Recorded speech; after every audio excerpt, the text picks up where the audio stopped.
क्या आपको पता है कि इंग्लिश वोकैबुलरी में कुड, वुड और शुड में अंतर क्या है? बहुत ही सिंपल है। कुड, वुड और शुड तीनों शब्द हम उन सेंटेंसेस में यूज करते हैं जो पॉसिबल सिचुएशंस यानी कि काल्पनिक परिस्थिति के बारे में है, मगर तीनों शब्द हमें अलग चीजें बताती हैं। वुड, कुड और शुड तीनों वर्ब्स हैं जो हम बेसिक कॉन्वर्सेशनल इंग्लिश में यूज करते हैं। कुड शब्द जो है उसे हम एक एक्शन या इवेंट के साथ जोड़ते हैं जो पॉसिबल है। वुड हम यूज करते हैं किसी पॉसिबल सिचुएशन के साथ, और शुड जो है उसका इस्तेमाल हम तब करते हैं जब हम कहना चाहते हैं कि कोई चीज सही तरह से कैसे किया जाता है या फिर किसी को समझा रहे हैं कि उनको क्यों करना चाहिए। वुड और कुड की बात करें तो कुछ चीजें हैं जो आपको याद रखनी पड़ेगी।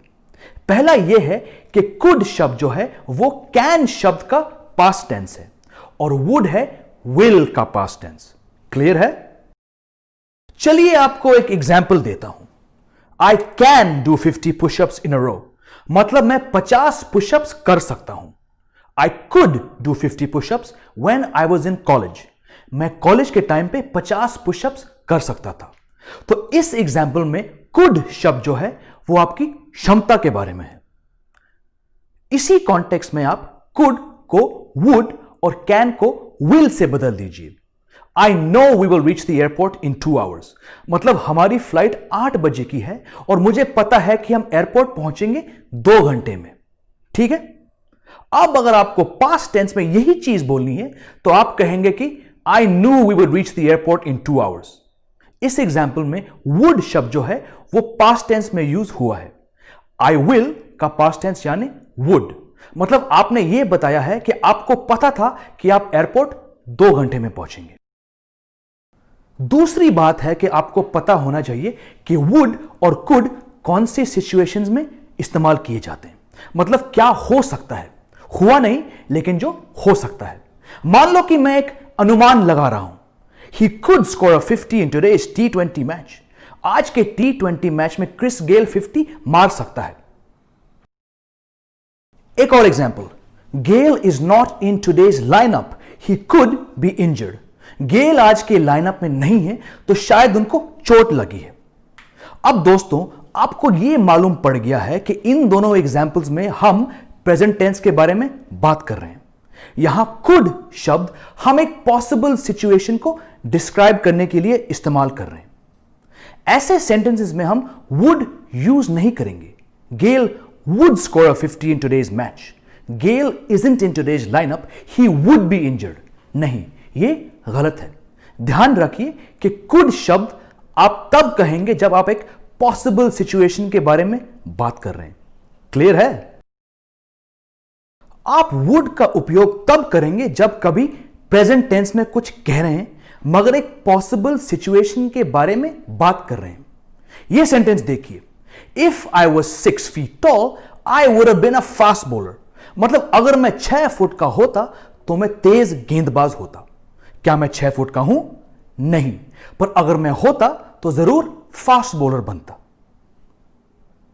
एक और एग्जाम्पल, अगर आप किसी काल्पनिक परिस्थिति के बारे में बात कर रहे हो, if I was a pilot I would have phloem across the world, अगर मैं पायलट होता तो मैं दुनिया की सैर करता। मतलब मैं पायलट नहीं हूं तो मैं हवाई जहाज नहीं उड़ा सकता दुनिया भर में। तो वुड शब्द जो है वो हम एक पॉसिबल सिचुएशन के साथ जोड़ रहे हैं और हम इसे पास्ट टेंस में इस्तेमाल नहीं कर रहे हैं। एक और एग्जांपल, कैन और कुड का। आप कहेंगे I can meet you at the cafe at 4 PM, मतलब कि मैं आपसे 4 बजे कैफे पे मिल सकता हूं। परंतु अगर आप किसी कारण नहीं मिल सकते 4 बजे तो आप कहेंगे I could have met you at the cafe at 4 PM, but I already have a meeting scheduled at that time. मतलब मैं आपसे कैफे पे 4 बजे मिल सकता था मगर मेरी ऑलरेडी उस समय एक मीटिंग है। वुड का मतलब है कि मैं कुछ कर सकता हूं या करना चाहता हूं। महज आप कहेंगे I would love to meet you at 4 PM, but I already have a meeting. या फिर I would have been there by 4 PM, but I got stuck in traffic. अब आते हैं should पे।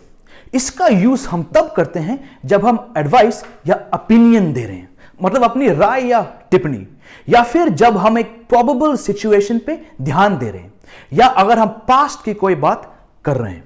Following me? अगर हम एडवाइस दे रहे हैं तो हम कहेंगे you should cut your hair, you should wear a sweater, you should be on time. और अगर हम किसी प्रोबेबल सिचुएशन के बारे में बात कर रहे हैं तो हम कहेंगे he should be here any minute now, it should not cost more than 500 rupees. और अगर हम पास्ट टेंस में कह रहे हैं तो फिर I should have eaten my dinner on time. और अगर पास्ट टेंस की बात करें तो शुड लगाएंगे उस बात पे जो होनी चाहिए थी पर नहीं हुई। आपको कोई काम करना चाहिए था पर नहीं कर सके, और आज की तारीख में आपको उस बात का अफसोस है। आई should have purchased that mobile phone when it was on sale, क्योंकि आज के दिन उसके दाम बढ़ चुके हैं। दोस्तों, मैं आपसे जल्द मिलूंगा एक नए इंग्लिश लेसन के साथ। तब तक प्रैक्टिस करते रहिए and keep learning with me Jamie. Stay safe, take care.